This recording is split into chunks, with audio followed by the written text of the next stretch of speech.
हुकूमत ने आवाम को ईद पर रिलीफ देने के बजाय आवाम से ही ईदी वसूल करते हुए पेट्रोल की कीमत में 9 रुपये 66 पैसे का बड़ा इजाफा कर दिया है। इजाफे के बाद पेट्रोल की नई कीमत 289 रुपये 41 पैसे फी लीटर तक जा पहुंची है। इसके अलावा पेट्रोल और डीजल पर पेट्रोलियम लेवी 60 रुपये फी लीटर बरकरार रहेगी। सिर्फ यही नहीं बल्कि बिजली की कीमतों में भी एक बार फिर इजाफा कर दिया गया है। सार्फिन पर माहाना के बाद सहमाही एडजस्टमेंट भी लागू कर दी गई है। नेपरा ने बिजली 2 रुपये 75 पैसे फी यूनिट महंगी करने की मंजूरी दी है। बिजली महंगी करने की मंजूरी रवां माली साल दूसरी सहमाही एडजस्टमेंट की मद में दी गई है। नेपरा के मुताबिक कीमतों में इजाफे का इतलाक 3 माह के बिलों पर होगा। इजाफा अप्रैल, मई और जून के बिलों में वसूल किया जाएगा। इससे कबल ही गुज़िश्ता सहमाही एडजस्टमेंट की मद में 4 रुपये 43 पैसे फी यूनिट चार्ज किया जा रहा था। इजाफे से सार्फिन पर 85 अरब 20 करोड़ रुपए का इजाफी बोझ पड़ेगा। दूसरी तरफ जहां गैस की कीमतों में रिकॉर्ड इजाफा हो चुका है, वहीं IMF ने हुकूमत से एक और मुतालिबा करते हुए कहा है कि गैस सार्फिन के लिए बजट सब्सिडी 1 जुलाई 2024 से खत्म कर दी जाए।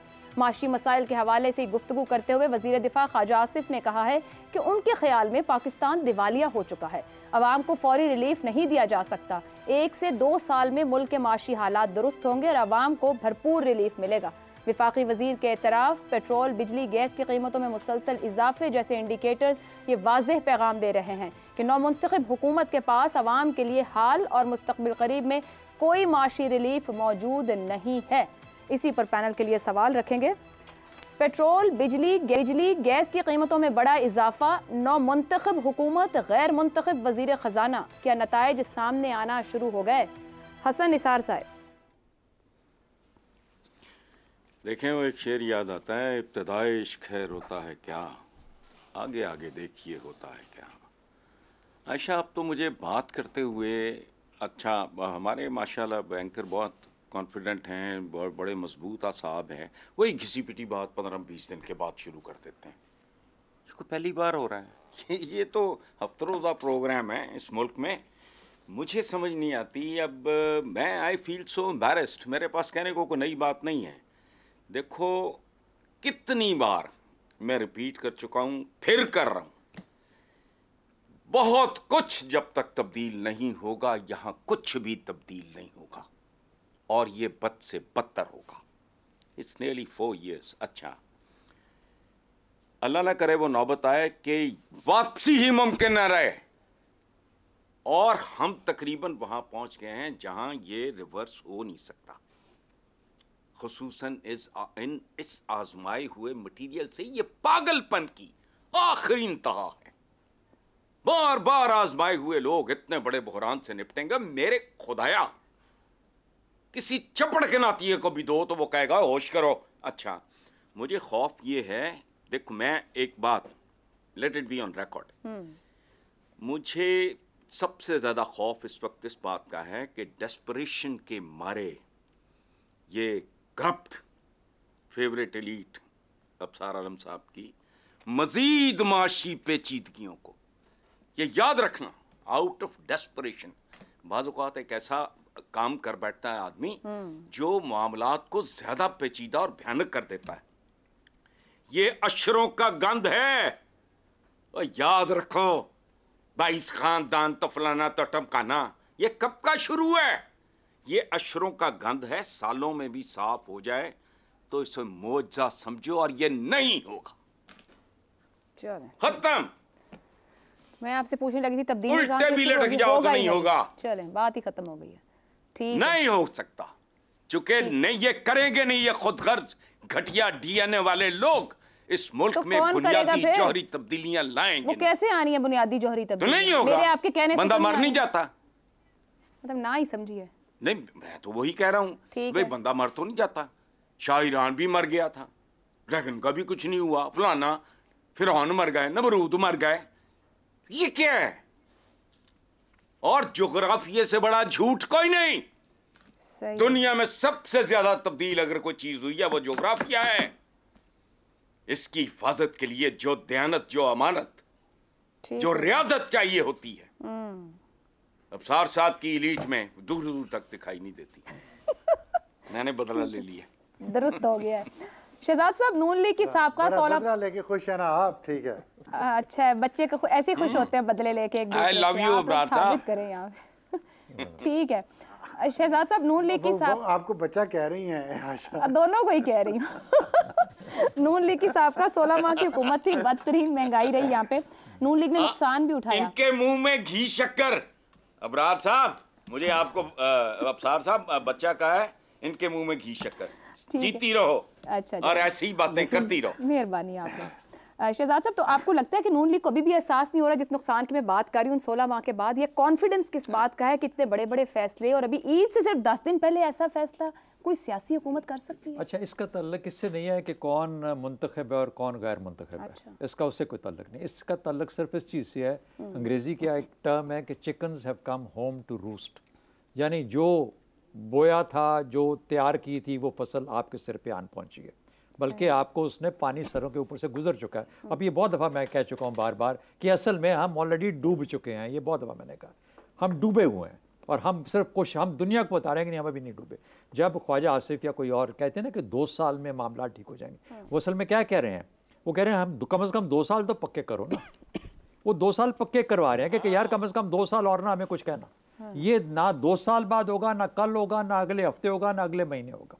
और उसके लिए वाकई एक बहुत बड़ी तब्दीली की ज़रूरत है, जो कि बल्कि हसन साहब ने सारा कुछ तो कह दिया। लेकिन आपके सवाल के जवाब में बुनियादी तौर पर देखिए, ये इनका कसूर नहीं है। एक है हमारी बेस लाइन जो कीमतें ऑलरेडी वहाँ पे एग्जिस्ट करती हैं। जब बेस लाइन ही एक इर्रेशनल है और वो ऐसी जगह पे, बहुत ऊंची जगह पे सेट कर दी गई है, तो थोड़ी सी कीमत जब ऊपर चढ़ेगी तो आप उसके ऊपर परसेंटेज लगाओगे तो कीमत डबल चढ़ जाएगी। इन्फ्लेशन 2 तरह की होती है, डिमांड पुश्ड होती है और कॉस्ट पुश्ड। अब पेट्रोल या तेल जो है, जिसकी कीमतों की वजह से ये सारा मसला आ रहा है, बिल्कुल ठीक। वो जो हमारा वो जो प्रोडक्ट है वो फिक्स्ड है, उसके यूज़र फिक्स्ड है। लोगों ने गाड़ियों में डालना है, लोगों ने मोटरसाइकिलों में डालना है, लोगों ने इस्तेमाल करना है, कहीं ना कहीं पे उसका इस्तेमाल होना ही होना है। जब उसकी कीमत बढ़ाई जाती है तो इसका मतलब है कि आप मजबूर कर रहे हो लोगों को कि पैसा और मले किया हो मार्केट के अंदर, अफरात ज़र को बढ़ाएंगे। मुझे इससे थोड़ी सी एक कुछ शक पड़ता है कि जहाँ पर आपकी अफरात ज़र 19% हो गई हो, वहाँ पर आपका बैंक का रेट, डिस्काउंट रेट 22% क्यों है? इंटरेस्ट रेट 22% क्यों है? ये जो 19 और 20% पे क्यों नहीं हम लेके आते वापस, जब कहते हैं कि इन्फ्लेशन इतनी नीचे आ गई है? हम कोई ना कोई बहाना ढूंढ के फिर वापस उसको 22% पे ले जाते हैं अपने इन्फ्लेशन को। और वजह यूँ लगती है मुझे, क्योंकि जितने बैंक हैं वो इस वक्त हुकूमत को धड़ाधड़ पैसे दे रहे हैं, और हुकूमत वाहिद चीज़ है जो 22% पे आपका लोन लेने को तैयार है और लेने पर मजबूर है, और 22% छोड़ के 25%। तो मुझे यूँ लगता है कि कहीं ना कहीं पर कुछ ऐसी फोर्सेज, शायद औरंगजेब साहब भी उसके मेंबर हो, मुझे नहीं पता, लेकिन उनको समझ ज़रूर होगी इस बात की, शायद हमें बता सके कि यार ये जो इन्फ्लेशन जब नीचे आती है तो उसको आप अपने इंटरेस्ट रेट को नीचे क्यों नहीं लेके आते? अच्छा, क्यों इसको 22% पे रखा हो और फिर बाय कॉस्ट पुश इन्फ्लेशन फिर वापस 22% पे ले जाते हैं? तो मुझे लगता है कि बैंकों का बड़ा फ़ायदा होगा इसके अंदर, बाकी हम सबका नुकसान होगा। हम ऑलरेडी पिसे जा चुके हैं और पिसे जाएंगे, बैंक अलबत्ता अमीर से अमीर तर होते जाएं। ज़ैगम साहब, ईद से 10 रोज कबल ऐसे फैसले आना, अवाम पर इतना बोझ डालना, और फिर वज़ीर दिफा का जो बयान है, ये क्या पैगाम जाएगा अवाम में, इन्वेस्टर्स में, कारोबारी अफराद में, या ताजिर बरादरी में? आयशा, पाकिस्तान दिवालिया नहीं हुआ और इंशाल्लाह नहीं होगा। ये वज़ीर दिफा साहब जो वज़ीर ख़ारजा भी रह चुके हैं, वो समझते हैं कि शायद मीडिया पर कोई जुगतों का कंपटीशन चल रहा है। वो समझते हैं कि जो पाकिस्तान है वो शायद कोई चौपाल है उनके शहर सियालकोट की, जहां वो जितनी लंबी लंबी चाहें छोड़ें। इंतहाई गैर जिम्मेदाराना बिहेवियर है उनका भी, और बहुत से अहम तरीन लोगों का। वो जो कहते हैं उनके कॉन्सिक्वेंसेस होते हैं। उन्होंने जो इस्तकबाल किया था, जो जश्न मनाया था तालिबान के आने पर, आज तक वो पाकिस्तान को हॉन्ट कर रहा है। और पाकिस्तान का वजीर दिफा ये अगर कहेगा कि पाकिस्तान दिवालिया हो चुका, तो कौन यहां आएगा? कौन इन्वेस्ट करेगा? पाकिस्तान का अपना कौन बंदा इन्वेस्ट करेगा? सब लोग डॉलराइजेशन की तरफ नहीं जाएंगे? मतलब एक गैर जिम्मेदारी की कोई हद होती है। और असूल होता है कि जब कोई एक वजीर बोलता है, जब काबीना का कोई एक मेंबर बोलता है तो पूरी काबीना बोलती है, हुकूमत पाकिस्तान बोलती है। एक काबीना के मेंबर का बोलना पूरी हुकूमत के बोलने के मुतरादिफ समझा जाता है, ये असूल है। और हुकूमत पाकिस्तान ये कह रही है बज़बान जनाब ख्वाजा आसिफ कि पाकिस्तान दिवालिया हो गया। और बाबा जी को खुदा दा खौफ करो, इस मुल्क का कुछ सोचो। मुझे समझ नहीं आती कि ये बीमारी पाकिस्तान में क्या लगी है। जिस तरफ देखो यही बात है। कि जो मुंह में आया वो बोलना है। देखिए, महंगाई की जो बात हुई, दो बातें शहजाद साहब ने की, मैं एक तीसरी चीज़ ऐड करूंगा, मेरे ख्याल में बहुत ही आजकल अहम हो चुकी है, वो हो गई है मॉनेटरी सप्लाई। पैसे ज़्यादा पैसे छापना, जो हुकूमत जो है वो क्या तरीक़ाकार कर रही है, इस पर रिसर्च भी आई है, रिपोर्ट्स भी आई हैं। स्टेट बैंक नोट छाप छाप के बैंकों को देता है, वहाँ से हुकूमत वो उठाती है, उठा के खर्च करती है, पैसे फेंकती है। उस वजह से एक महंगाई का तूफान है। डॉलर तो इतने दिनों से नहीं बढ़ा, तो फिर ये महंगाई कहाँ से आ रही है? 23% महंगाई कहाँ से आ रही है? पाकिस्तान की अपनी चीज़ें क्यों महंगी हैं? ये पाकिस्तान में उगने वाली सब्जी और फल क्यों महंगे हैं? उसकी वजह है मनी सप्लाई, कि जो नोट छाप छाप के फेंक रहे हैं। अब देखिए, बिजली की बात हुई, क्या किया गया? बिजली घर बनाए गए, ये नहीं देखा गया कि बिजली कितनी बनेगी, ये नहीं देखा गया कि बिजली किस किस चीज़ से बनेगी, इस बिजली को खर्च कैसे करना है, डिस्ट्रीब्यूशन का निज़ाम जो है वो नहीं बनाया गया, बिल वसूल करने का, पैसे जमा करने का निज़ाम नहीं बनाया गया, कोई रिफॉर्म्स नहीं की गई। जो बिजली के तकसीम कार इदारे हैं उनको सियासी खुशामदियों से भर दिया गया। जरा उनके बोर्ड्स आप देखें, नाम देखें, जरा पहचानिए उसमें किस तरह के बोर्ड्स भर्ती किए गए। ठीक है। अब उसका नतीजा क्या निकला कि 5,700 अरब का खिसारा दुरुस्त हो गया, बिजली और गैस में जमा हो गया। ठीक हो गया, जिसको सर्कुलर डेट कहते हैं, खिसारा है ये। सही। अब IMF कहता है कि ये खिसारे बंद करो भाई। बिल्कुल ठीक। तो इसका मतलब है कि रिफॉर्म करो, ठीक करो इन चीजों को, लेकिन इनको सिर्फ एक ही तरीका आता है। वो तरीका क्या है कि बिल बढ़ा दो, रगड़े लगा दो। और बिल बढ़ेगा तो क्या मतलब है? जो बिल देने वाले हैं उन्हीं पर रगड़ा लगेगा ना, जो नहीं दे रहे। दुरुस्त हो गया, जो बिल दे उसको रगड़ा लगाओ, जो टैक्स है उसको रगड़ा लगाओ। ये सबसे आसान काम है। अफसार साहब, वजीर दिफा के बयान का दिफा कितना आसान है? हुकूमत को महंगा तो नहीं पड़ जाएगा? नहीं, हुकूमत है तो हुकूमत होगी तो उसे महंगा पड़ेगा। कौन सी हुकूमत? हाइब्रिड या सियासी हुकूमत? शहबाज साहब की हुकूमत?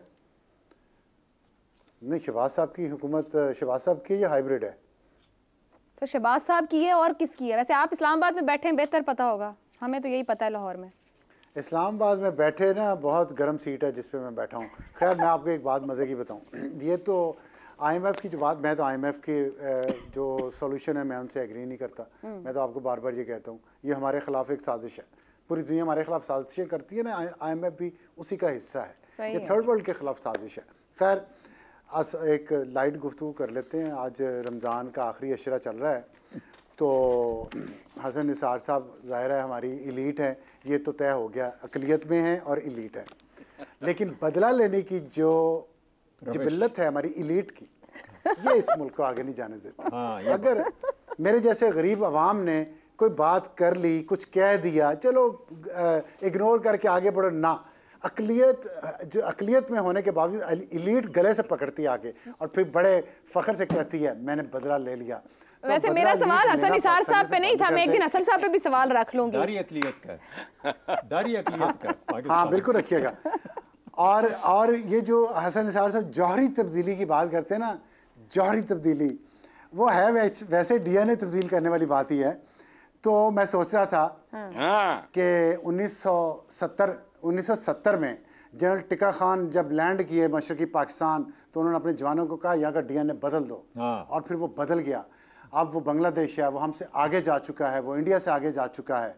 तो अब हम अल्लाह ना करे यहाँ ऐसे DNA बदले, आर्टिफिशियल इंटेलिजेंस आ चुकी है, उसके ज़रिए से कोई DNA बदलता है यहाँ का तो बदल लें, वरना 25 करोड़ में से अकलियत, इलीट, हसन निसार साहब जैसी कितनी है जो इस मुल्क में जौहरी तब्दीली लाएगी।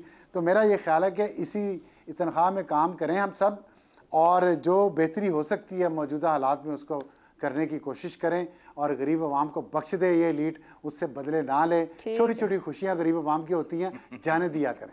लेकिन एक बात की खुशी है, एक बात की खुशी है कि हसन निसार साहब ने अभी भी अपने अंदर का बच्चा मरने नहीं दिया। खुश हो रहे हैं आपकी बातें सुन के, जितना इस पैनल पे हसन साहब खुश है ना, इतना खुश तो कोई भी नहीं हो रहा है। चलें, बहुत अच्छी बात है। और आज हसन साहब की शाम आज की फिर खुशगवार होगी। ठीक मेरी है, तरफ से मुबारकबाद। ठीक है जी। बदला लेने की आदत को जो एलीट है उसे छोड़ देना चाहिए और आवाम को छोटी छोटी खुशियों को एंजॉय करना देना चाहिए। और हुकूमत को भी सोचना चाहिए था, ईद आने में 10 दिन है, बोझ तो आपने डालना है और आवाम की जेब से निकालना भी सब कुछ है, लेकिन थोड़ा 10 दिन सब्र भी किया जा सकता है।